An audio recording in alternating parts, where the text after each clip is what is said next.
Hello, visionary leaders, inspired leaders, authentic leaders, emerging leaders, and hidden leaders.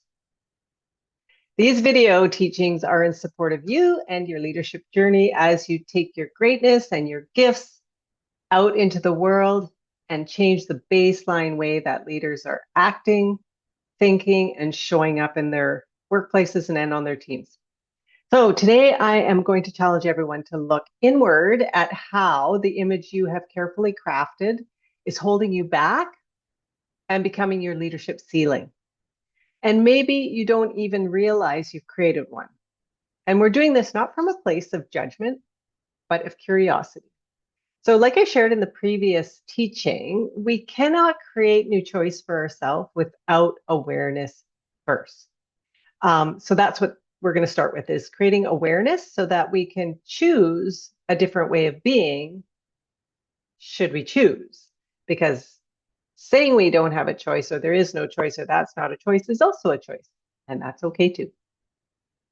So at some point in every one of our leadership journeys, especially if we're authentic leaders, we're aware leaders, we're conscious leaders, we're visionary leaders, at some point, the image that helped us sort of rise and navigate the world as we know it will quietly, sometimes not so quietly, begin to limit our expansion. And that's another pillar of the foundational work that we're doing here as leaders of the new paradigm, is we're always looking at expansion versus contraction. Expansion lives entirely above the line, where curiosity lives, and joy and co-creation and collaboration and all of the amazing things that allow us to see different ways of being that we never ever thought possible. Contraction, on the other hand, lives below the line. It's where fear and anxiety and stress and burnout and overwhelm and competition, all of those ways of being live. And it live, yeah, live. And it keeps us small in this little box that's safe and protected. And it's also limits choice, it limits possibility, it limits new realities, it absolutely stalls manifestation, and actually stalls your legacy as well. So image, I think it's important to understand, first of all, that image is not inherently bad or false, because it often begins as a way to communicate our credibility, maybe to maintain a sense of safety or strength, and maybe to create clarity for the world.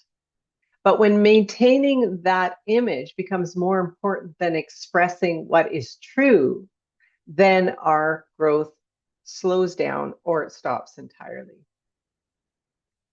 And this might look like a leader that maybe hesitates to ask for support, or to reveal uncertainty, or to contradict an idea, or to evolve publicly, because the image must remain consistent, it must remain intact. So as you can well imagine, our image and our ego are definitely intertwined. Image is a component of ego, and the antidote to that characteristic is authenticity. So with leaders of the new paradigm, leadership does not come from protecting how we are seen. It comes from aligning who we are becoming and what we are remembering and what we are unlearning. Our true self, the real greatness of who we are, that's been buried under a pile of beliefs, lies, patterns, and experiences. And those are created, as you well know from the previous teaching, from pivotal moments that happened to us as a child and along the way on our journey, where we discover or learn that we're not enough, we're not good enough, that the world wants us to be a different version of who we truly know we are.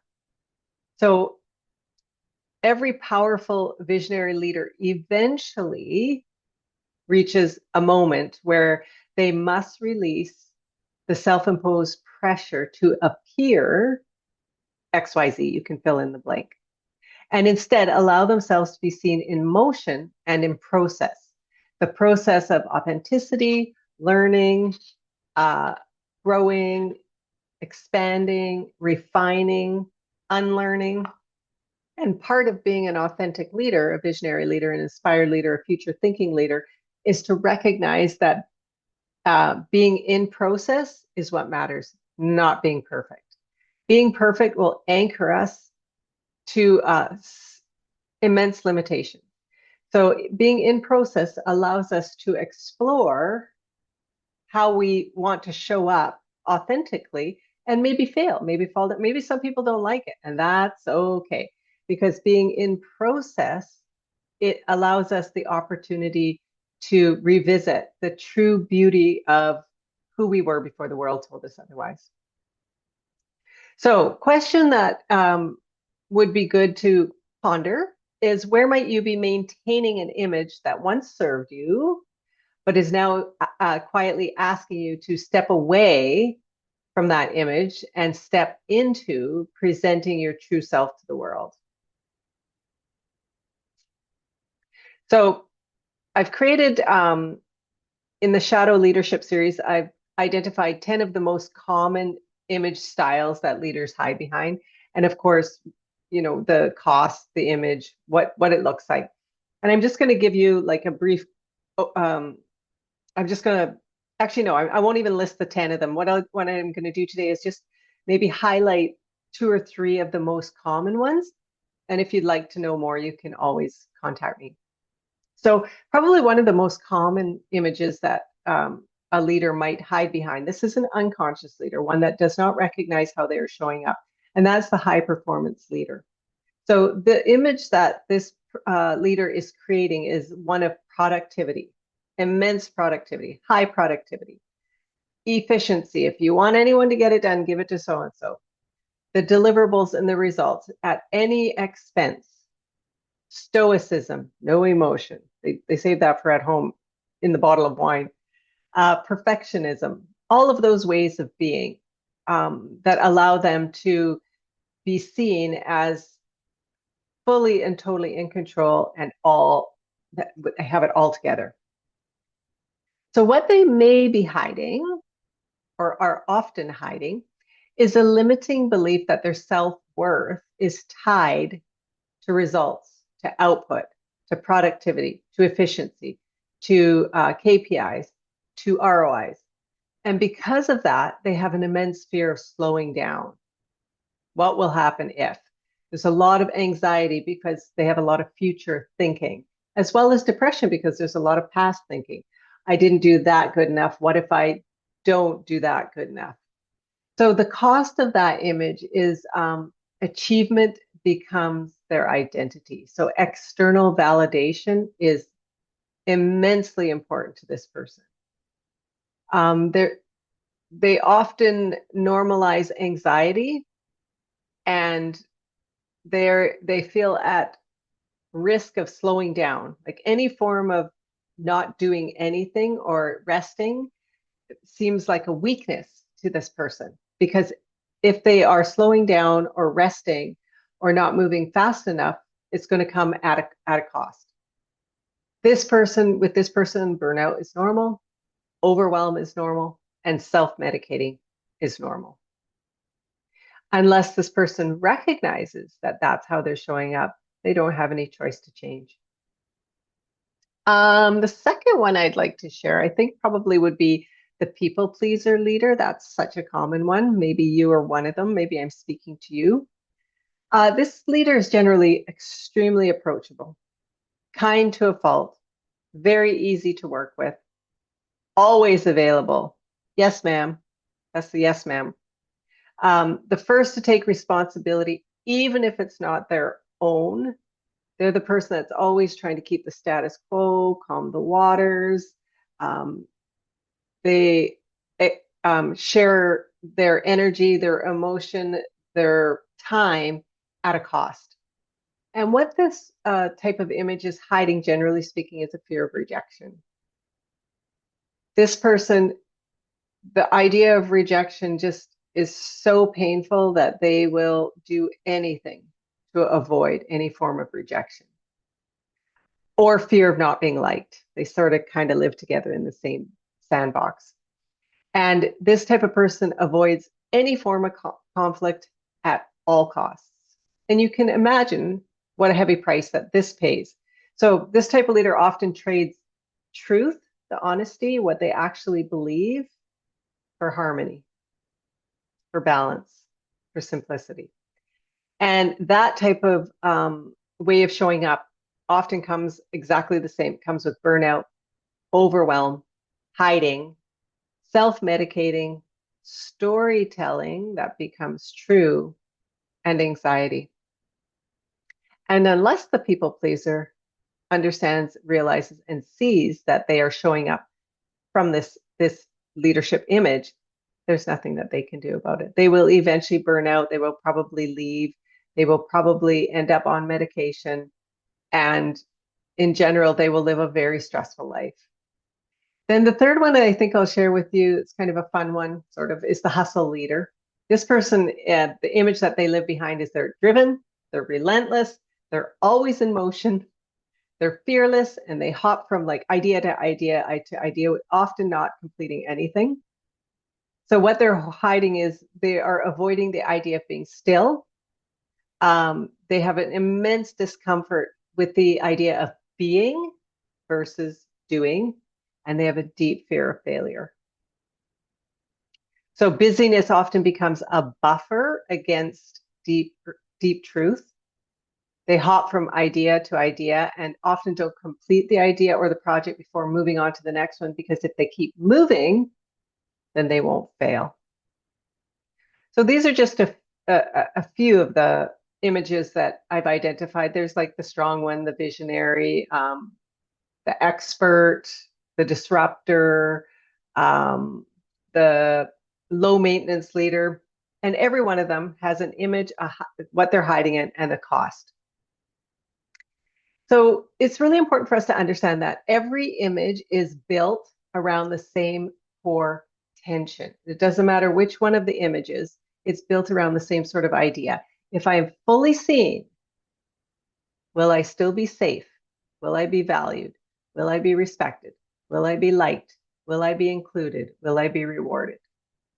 So the image becomes a powerful negotiation between image and essence. And essence is who we are at the core of our being, the amazingness of who we are. So it becomes a negotiation between truth and acceptance, between expression and protection, between essence and survival, or maybe between authenticity and ego, between being versus doing, learning and winning. And this work that I'm speaking about, the image, the leader image, the shadow leader image, this work is not to remove or to fix the image. That makes it seem like there's something wrong with us. These images are created for very important reasons. They're there to protect us from perceived, some perceived, what's the word that I'm looking for? It's to keep us safe. The thing is, we're not necessarily trying to remove it or fix it. What we want to do is stop leading from it. And we can only do it if we name it, realize it, own it. Because the moment we become more committed to maintaining the image than evolving our truth, our growth stops or it plateaus. Our energy becomes fragmented or incoherent, like I talked about in a previous teaching, and our leadership loses coherence. We hit like a legacy stall. We don't go any further. And we find ways to numb our overwhelm, our burnout, our anxiety. We self-sabotage. There's perfectionism. There's so much fear, and we're numbing our anxiety and our depression and our dissatisfaction, our self-doubt, and all those things that come from creating something that isn't real. So the image that I carefully crafted and lived behind cost me a lot. And the most important thing it cost me was time. So a line that I like, or that you might want to use, is that the most dangerous limitation in leadership isn't a lack of skill. It's loyalty to an image that no longer fits who you're becoming and who you truly are. And who you are becoming is where all your potential and possibility lives. So, in terms of an energetic shift, rather than analyzing and judging yourself, which would be so easy to do, let's shift into recognizing and honoring where you're at, because this is where movement is created. This is not judgment, it's like radical responsibility. That is another important component of being an authentic leader, is rather than being judgmental towards self, which is such an easy thing to do, we're so good at beating the crap out of ourselves. It's pathetic.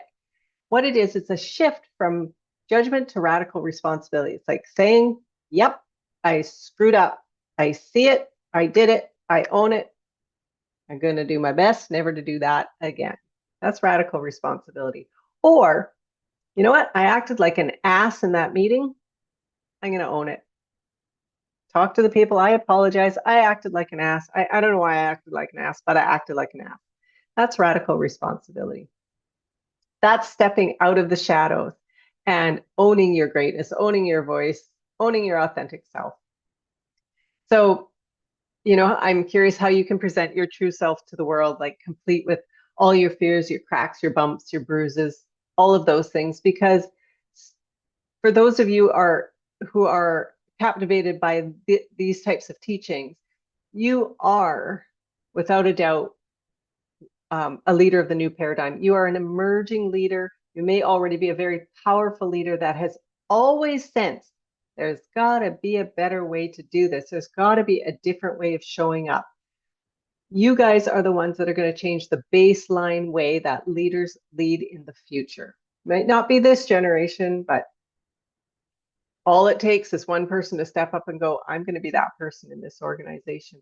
I'm going to start shifting the energetic signature of this insanity, and let's see what happens. If nothing happens, it's time for you to find your people in a different organization. So in my next teaching, I'm going to be sharing 3 strategies that you can employ immediately that will shift energy and make people wonder, what the hell has changed about you? I don't know what it is about you, but I kind of like it. So that's in the next teaching. So again, as always, if you're curious to know more, you can hop over to Facebook and join my closed Facebook group that is totally free, Leaders of the New Paradigm, a Ripple Effect Collective. It's easy, it should be easy to find. If not, you can just DM me. If you are interested in what type of leader you are relative to this type of work, you can go to my website, miajarrett.com, and download your free leader meter assessment and find out what your strengths and what your challenges are and what type of leader you are. If you want to take it one step further, you can always hop onto a free leader assessment call with me, which is about 20 minutes long. Just DM me and I'll send you a link to my calendar. So until next time, step up, speak up, listen to your gut, question everything, because that's what powerful leaders do. Until next time, peace out.